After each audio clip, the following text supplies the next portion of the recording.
Hello.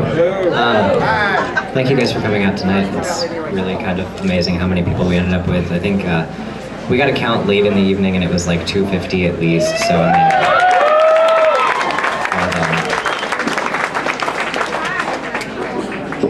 Oh. You're awesome. Turn it up. Someone was miming and it wasn't at me, sorry. Oh, how's that? Yeah, talk into it. There you Can go. you hear me? Yes. Okay. All right. This is going to be, I'll just like put my note cards up here, I guess. You all probably know why we're here. There were an incredible amount of suicides recently, and there have been for a long time, but it just all kind of hit the news all at once, and someone posted this thing on Facebook to wear purple, and it kind of just went from there. I want to talk a little bit about the people who recently died, and give you a little bit of my thoughts real quick. And then I'm going to go over some resources. So, April 5th, 2010, Carl Joseph Walker Hoover killed himself. He was 11 years old. He didn't identify as being gay, but his classmates thought he was, so they taunted him mercilessly until he finally went home and killed himself, despite his mother's pleas to the school weekly that they do something about the bullying, and they never did. So he eventually killed himself. July 9th, 2010, Justin Aberg, 15 years old from Minnesota. He came out at the age of 13. His mother found out after his suicide that he was gay. His friends told her that he had been taunted ceaselessly at school once he came out and had recently broken up with his boyfriend. September 9th, 2010, Billy Lucas, 15 years old from Indiana. He also did not identify as being gay. Peers assumed he was and tormented him, and the day he killed himself, someone at his school told him that he was a faggot and he didn't deserve to live and he should go home and die, and so he went home and killed himself. September 22nd, 2010. This is all just this year. Tyler Clementi, 18 years old, New Jersey. His roommate allegedly broadcast his encounter with another male on the internet, effectively outing him to the world, and he jumped off of a bridge. September 28th, 2010, Seth Walsh, 13 years old, California, tormented endlessly by peers. September 2010, Asher Brown, a 13-year-old from Texas. It just goes on and on. September 29th, a 19-year-old from Rhode Island, Raymond Chase. And October 5th, Zach Harrington. This one is interesting. 19 years old, he attended a city council meeting in his city, and the remarks that were made during the discussion of gay rights and privileges and whatever there were so disturbing to him that he went home and killed himself. So, let's have a moment of silence for all of those people who have died recently, who have ever died because of homophobia and hatred.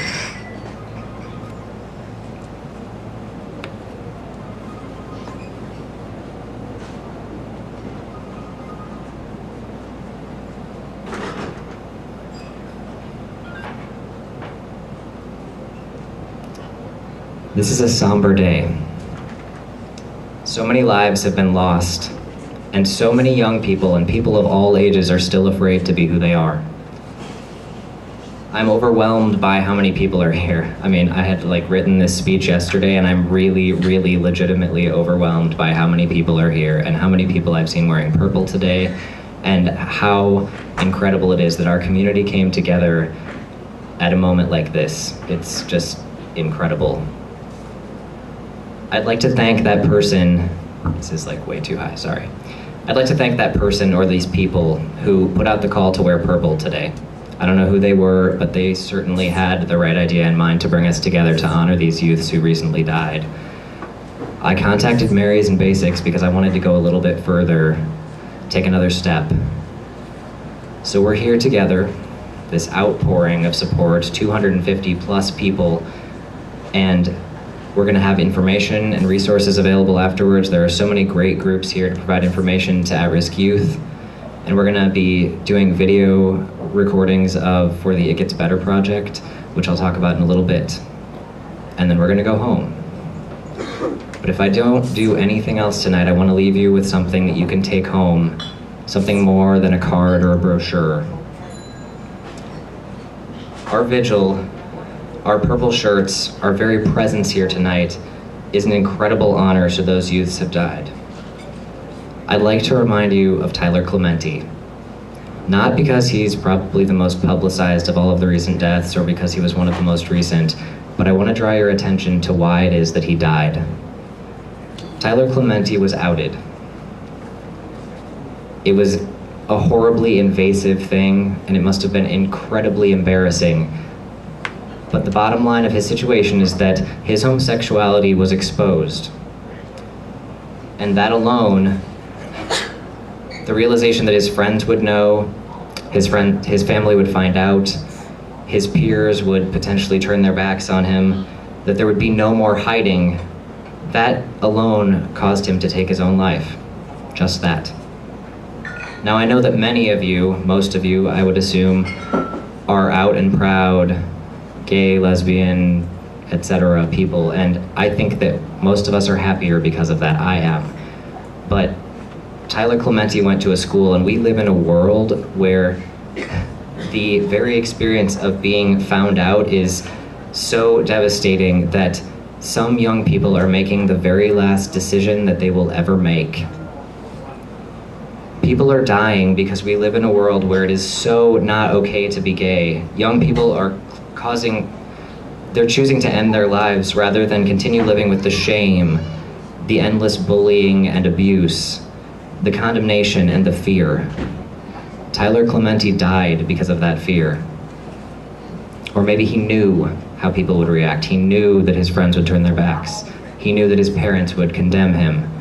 He knew that he would face countless faceless, nameless zealots who would see him only as a sin. Knew that in their eyes there could be no redemption. So when he was found out, he escaped the only way he knew he could. And he'll never know if those things were true that he thought he knew.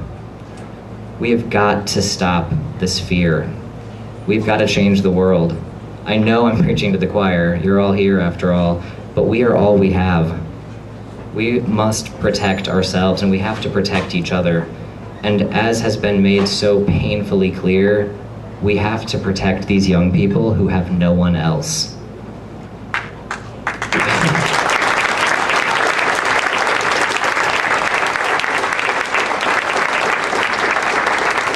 We've got to be the change in our schools. Every day schools run without anti-bullying policies or with policies that don't include sexual orientation. We have to be there every day until they agree to protect those kids. We have to be the change in our government. Our rights in this country are so inadequately protected in so many places, let alone the whole world, that we should be breaking down the door of every government office until we make our voices heard. Our government is meant to be founded on a separation of church and state, so it's not supposed to be involved with any religious institution, and there is no non-religious reason to deny us any right.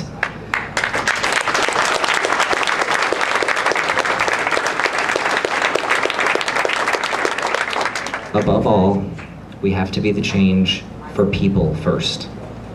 If we do not all unanimously expect acceptance from the world, we will never be completely accepted.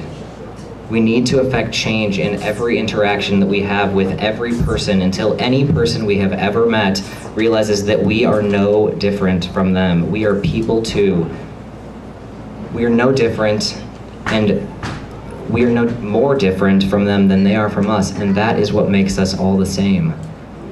We are here because of the 8 boys who recently died, who took their lives because of homophobia and hatred. Carl Joseph Walker, 11. Justin Aberg, 15. Billy Lucas, 15. Tyler Clementi, 18. Seth Walsh, 13. Asher Brown, 13. Raymond Chase, 19, and Zach Harrington, 19. But we are also here because of the countless others who have committed suicide due to all of this hatred and homophobia that did not make the news. We are here because of Matthew Shepard and those who have lost their lives to abuse and violence. We are here to honor their memory, and we do. But we will best honor them by making sure no one else has to die because of homophobia and hatred.